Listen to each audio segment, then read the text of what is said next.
Leo, hi, welcome to Mr. Queen PH. At ito ang inyong energy update for September 16 to 30, 2024. If you are interested in private readings, meron tayong link sa description at sa pinned comment. Paka-check nyo na lang yung information kung paano mag-book for a private reading. Ayan, let's see. Energy update for you, September 16 to 30, 2024. Para sa mga Leo. Okay, chaos and conflict. So I feel like you are breaking free, no? Kumbaga, anything na pumipigil sa'yo, na gawin yung gusto mo, ngayon ay pinaglalabanan mo yan. You want your freedom, you want to show the real you, no? This is also being more authentic, no? Totoo sa sarili mo. Kumbaga, makikita nyo yan, ang totoo talaga sa kanya, isa siyang zebra.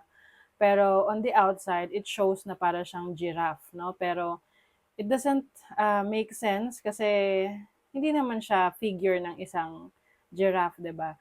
So it's like you embracing who you really are, yung totoong ikaw, at pinaglalabanan mo yung mga taong pinipilit kang maging ah, kagaya ng kung anong gusto nila, hindi yung kung anong gusto mo. Okay?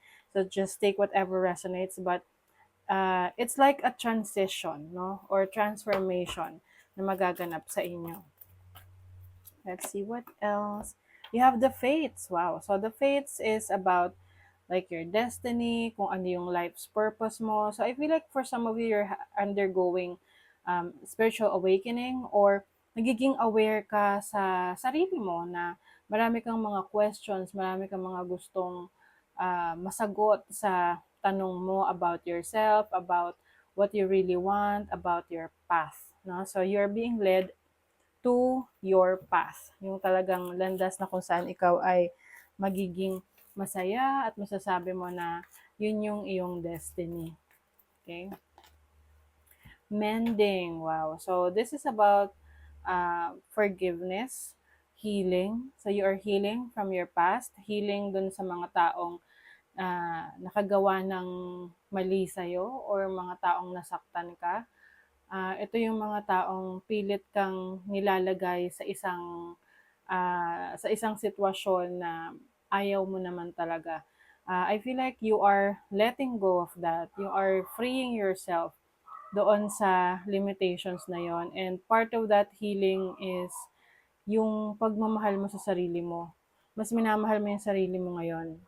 Practicing self-love, self-care, which is dapat naman talaga na ginagawa natin para sa ating mga sarili because we owe it to ourselves, no?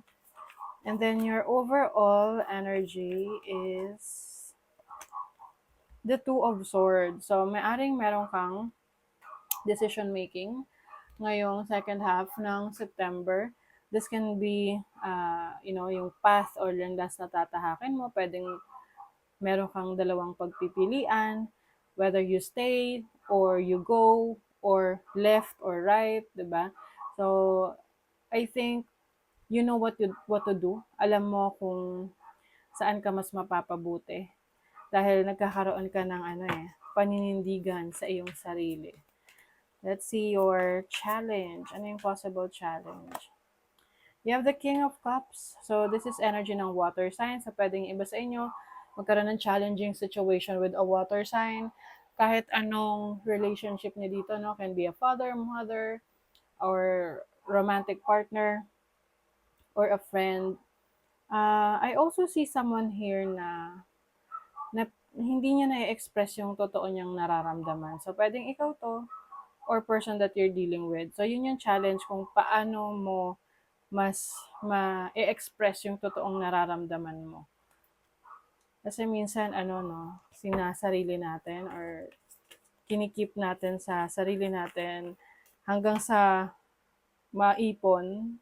And then, pag may trigger, biglang, oops, ayan, sasabog.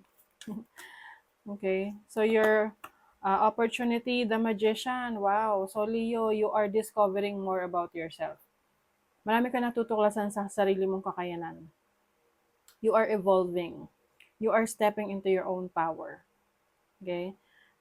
maaring dito mo na nakikita yung talento mo, yung skill set mo, yung abilities mo.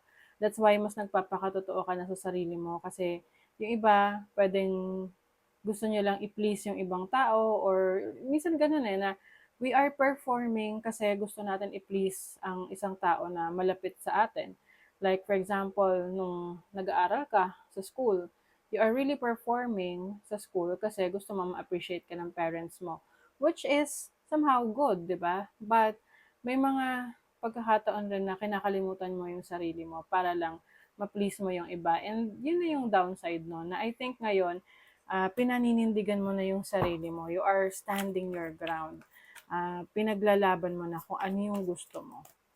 And then your blessing, o 'di ba? Speaking of paglalaban, pinaglalaban ng sarili. Nine of Wands is you fighting for what you want.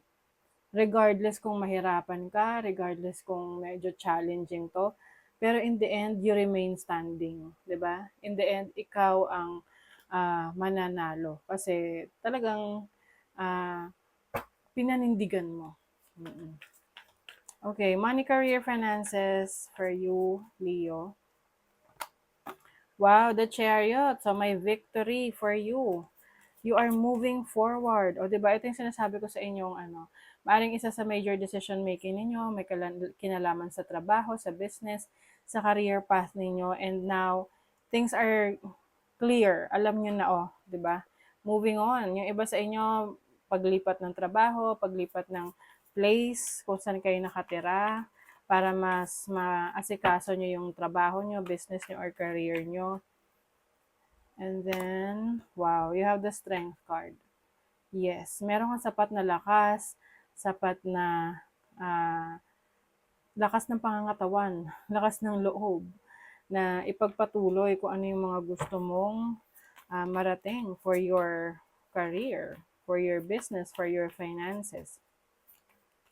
So kung ano man yung mga bagay na feeling mo, no, sitwasyon na feeling mo ay feeling stuck ka sa career, sa business, sa iyong finances. Ngayon, things will change for you for the better. Okay? Let's see your love life. You have the Three of Pentacles, Eight of Pentacles, and wow, Six of Pentacles. You have a lot of admirers, Leo. Or pwede ang admirers naman kasi hindi naman yan laging may touch of romantic feelings eh. Pwedeng kahit anong gender yan eh, na wala naman talagang romantic feelings for you, but ina-admire ka lang talaga because of your hard work or yung sarili mong, kumbaga parang ina-admire nila yung mga achievements mo, yung mga kakayanan mo. And some of you naman pwede rin tong romantic relationships, you know. I'm seeing someone here na magpapakitang gilas sa'yo sa trabaho para mapansin mo lang. Oh, 'di ba? But if you are in a relationship, I think mas magpaplano kayo ng partner mo sa tungkol sa future ninyo. Gusto niyo na mas meron kayong solid foundation and when it comes to your future plans, more on kung paano na ninyo i-build yung inyong family together. So, opportunities are waiting for you. Wow, door of opportunities yan, Leo. A distant friend is thinking of you. Wow. So, maaring merong magre-reach out na friend sa'yo. Ito yung medyo malayo sa'yo. Pwedeng kung nasa ibang bansa ka. Nasa ibang bansa rin yung friend mo. Namimiss ka. Situations in balance that require careful handling. Grasshopper. So yes, I think meron kang aayusin pagdating sa priorities mo na kung meron ka mang mga nakaligtaan or hindi na asikaso in the past, ngayong second half ng September, mag-e-effort ka para mabalance mo yung time, energy mo sa mga iba pa ring importanteng bagay or tao sa buhay mo para may time ka pa rin sa kanila, no? Trust, approach the situation with a light heart. So I think this is something to do dun sa mga changes na mangyayari sa'yo, dun sa mga bagay na paninindigan mo moving forward na nagtitiwala ka sa sarili mong kakayanan na malalagpasan mo to. Hindi ka masyado yung parang na parang na ano ka na sa stress, no? So for you, you are taking things lightly. Kasi ayaw mo rin naman na ah, mahirapan. Oo. You are just approaching this with a light heart and you're trusting what you can do. Okay? And you're trusting the people na naniniwala rin sa kakayanan mo. Okay? So that is your reading, Leo. Thank you so much. Bye.